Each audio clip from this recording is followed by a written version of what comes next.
Hey guys, എന്തൊക്കെയാണ് വിശേഷങ്ങൾ? ഞാനിവിടെ ചെറിയൊരു വിശേഷം കൊണ്ടാണ് വന്നിട്ടുള്ളത്. അപ്പോൾ സൺഡേ ഉച്ചയായിട്ട് കിടന്നുറങ്ങാണ്ട് ഞാനത് കുറ്റിയും പറിച്ച് ഒരു സ്ഥലം വരെ പോവാം. അപ്പോൾ ഇതാണ് എൻ്റെ ഇന്നത്തെ വിശേഷം. ഞാനിവിടെ ഒരു ഹെയർ ട്രീറ്റ്മെൻറ്റ് എടുക്കാൻ കോഴിക്കോടിലെ കൊലാബ് സിഗ്നേച്ചർ സലൂണിൽ വന്നതാണ്. വിഷ്ബിൻ ഹെയർ സ്റ്റൈലിസ്റ്റിൻ്റെ സലൂൺ എന്ന് പറഞ്ഞാൽ കുറച്ച് പേർക്കൊക്കെ പിന്നെയും മനസ്സിലാവുമായിരിക്കും. അപ്പം ഞാൻ ആദ്യം ഒരു ഹെയർ വാഷ് കഴിഞ്ഞ് ഹെയർ കട്ട് എടുക്കുകയാണ്. അപ്പം അതിൻ്റെ വീഡിയോ ഞാൻ ഇടാൻ മറന്നുപോയി, എടുക്കാൻ മറന്നുപോയി. അതെനിക്ക് വിഷ്ബിനാണ് ട്രിം ചെയ്ത് തന്ന ഹെയർ. അതിന് ശേഷമുള്ള ബാക്കി മൊത്തം സർവീസ് ചെയ്തത് ആ സലൂണിലെ അനൂപ് എന്ന് പറയുന്ന ഹെയർ സ്റ്റൈലിസ്റ്റാണ്. അപ്പം എൻ്റെ ഹെയർ ഭയങ്കര ഫ്രിസി ആയതുകൊണ്ട് ഞാനൊരു ഹെയർ ട്രീറ്റ്മെൻറ്റ്, ഒരു 16+ ബോട്ടോക്സ് ട്രീറ്റ്മെൻറ്റ് എടുക്കാനാണ് വന്നത്. അപ്പോൾ ഇതിന് മുമ്പ് ഞാൻ ബോട്ടോക്സ്, കെരാട്ടിൻ, സ്മൂത്തനിങ് എന്നൊക്കെ പോലുള്ള അങ്ങനത്തെ ഓരോ ട്രീറ്റ്മെൻറ്റ്സ് എടുത്തിട്ടുണ്ടെങ്കിലും മുടി ഭയങ്കര പറ്റി നിൽക്കും മുഖത്ത്. അപ്പോൾ അത് ഒഴിവാക്കണം, ഫ്രിസ്സും ഒഴിവാക്കണം. അപ്പോൾ അതുകൊണ്ടാണ് 16+ ബോട്ടോക്സ് ട്രീറ്റ്മെൻറ്റ് എടുക്കുന്നത്. അത് കുറച്ചുകൂടെ വോളിയം നമുക്ക് ഉള്ള പോലെ തോന്നിക്കും. മീൻസ് ഓൾറെഡി എങ്ങനെയാണോ നമ്മൾ ഹെയർ ട്രീറ്റ്മെൻറ്റിന് മുമ്പേ അതിൻ്റെ ഒരു ചെറിയ വോളിയം പെർസിസ്റ്റ് ചെയ്യുന്നതാണ് പറയുന്നത്. അത് എന്തായാലും എന്താണെന്നുള്ള റിസൾട്ട് നമുക്ക് ലേറ്റർ അറിയാം. അപ്പോൾ ഈ പോസ്റ്റ് അടിച്ചിരിക്കുന്നത് പറഞ്ഞു കഴിഞ്ഞാൽ ഈ പ്രൊസീജിയർ 4 മണിക്കൂറുണ്ട്. ബാക്കി എല്ലാത്തിനും പോലെ തന്നെയാണെന്ന് തോന്നുന്നു.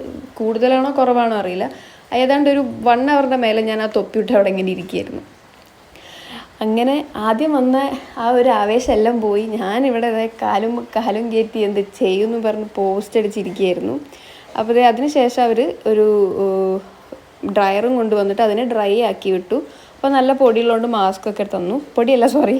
പുകയുള്ളതുകൊണ്ട് അതിനുശേഷം അവർ അയണും ചെയ്ത് എന്നെ വീട്ടിൽ പറഞ്ഞു വിട്ടു. എന്നിട്ട് 2 ദിവസത്തേക്ക് മുടി നനയ്ക്കരുത്, മുടി കെട്ടരുത്, മുടി ബെൻഡാവും എന്നൊക്കെ പറഞ്ഞിട്ട് ആ ഒരു റീസണിൽ നല്ലോണം കെയർ ചെയ്യാനൊക്കെ പറഞ്ഞു.